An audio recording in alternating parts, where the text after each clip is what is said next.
বিপুল পরিমাণ বিদেশি টাকা সহ এক ব্যবসায়ীকে গ্রেফতার করল কেন্দ্রীয় রাজস্ব গোয়েন্দা দফতর বা ডিআরআই। ধৃত ব্যবসায়ীর নাম শ্যামবাবু প্রসাদ, মাটিগাড়ার টুম্বাজোতের বাসিন্দা তিনি। বহুদিন ধরেই মানি এক্সচেঞ্জের ব্যবসা করেন, লাইসেন্সও রয়েছে।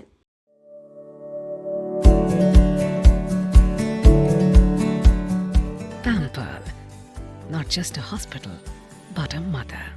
কিন্তু অভিযোগ, তার কাছে হিসাব বহির্ভূত প্রচুর বিদেশি টাকা ও ভারতীয় টাকা ছিল। শনিবার সকালে মাটিগাড়ায় তার বাড়ি ও শিলিগুড়িতে দুটি অফিসে অভিযান চালায় ডিআরআই। ভারতীয় ও বিদেশি টাকা মিলিয়ে প্রায় 1,14,00,000 টাকা উদ্ধার করেন আধিকারিকেরা। বাড়ি থেকে হিসাব বহির্ভূত ভারতীয় মুদ্রায় প্রায় 22 লক্ষ টাকা ও এছাড়াও একটি অফিস থেকে প্রায় 51 লক্ষ টাকা পাওয়া গিয়েছে। এছাড়াও ভারতীয় টাকাও উদ্ধার হয়েছে। Malaysia, Canada, Hong Kong, Australia, UK, Bangladesh, Saudi Arab, France সহ বিভিন্ন দেশের বিদেশি টাকা উদ্ধার করেছে ডিআরআই। রবিবার ব্যবসায়ীকে শিলিগুড়ি আদালতে তোলা হয়। আমি রতন বণিক, কেন্দ্রীয় রাজস্ব গোয়েন্দা দপ্তরের আইনজীবী।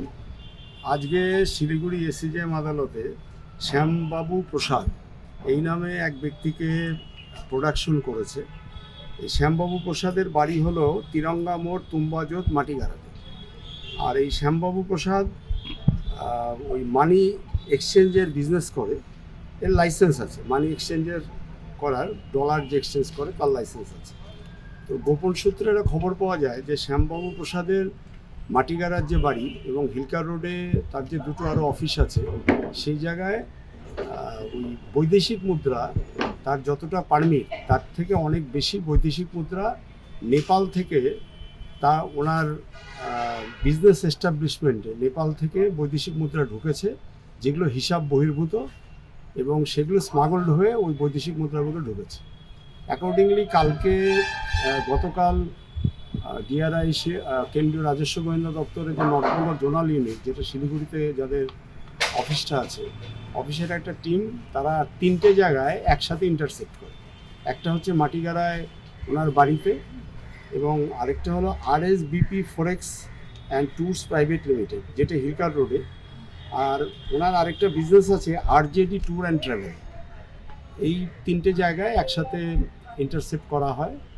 এবং তাতে প্রথমে যখন বাড়িতে ইন্টারসেপ্ট করা হয়, সেই বাড়িতে তার সার্চ সিজার করে পাওয়া যায় 3 লক্ষ টাকা ইন্ডিয়ান কারেন্সি, আর হলো বাড়ির থেকে যেটা পাওয়া যায় মোট 1043 পিস ফরেন কারেন্সি।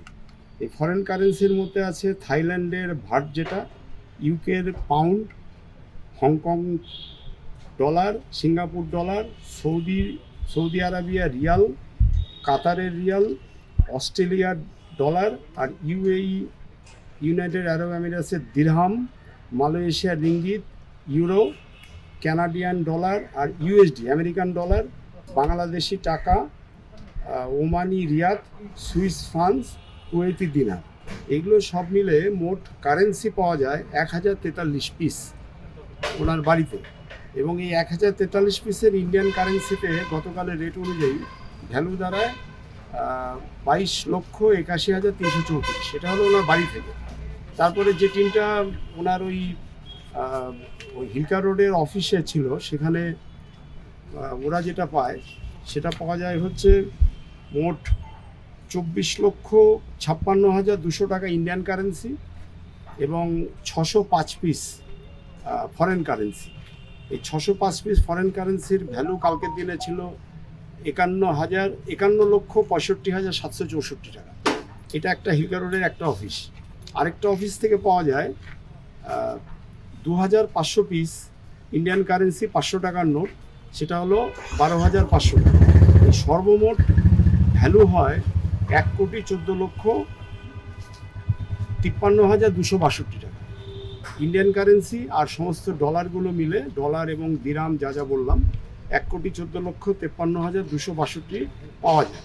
পাওয়া যাওয়ার পরে তারপরে তাকে জিজ্ঞাসাবাদ করা হয়, স্টেটমেন্ট নেওয়া হয়, এবং স্টেটমেন্টে যেটা 108 কাস্টমস অ্যাক্টের যে স্টেটমেন্ট, যেটা একটা জুডিশিয়াল অথরিটি করতে পারে, গেজেটেড অফিসার র্যাঙ্কের অফিসারই করতে পারে, সেই অফিসারের সামনে যখন স্টেটমেন্ট নেওয়া হয়, উনি স্বীকার করে জিজ্ঞাসাবাদে যে এই কারেন্সিগুলো ওনার কাছে এসছে হচ্ছে নেপাল থেকে ওনার কাছে এসছে, এবং কিছু লোক এগুলো দিয়ে যায়, দিয়ে গিয়ে ওরা সেই ডলারের বিনিময়ে টাকা নেয়, এবং এটা আবার বেশি দামে এইগুলো আবার যারা ফরেনার আসে তাদেরকে এগুলো সাপ্লাই দেওয়া হয়। এবং তারপরে সে স্বীকার করে যে আমার এটা কীভাবে এটা ওনার কাছে এসছে।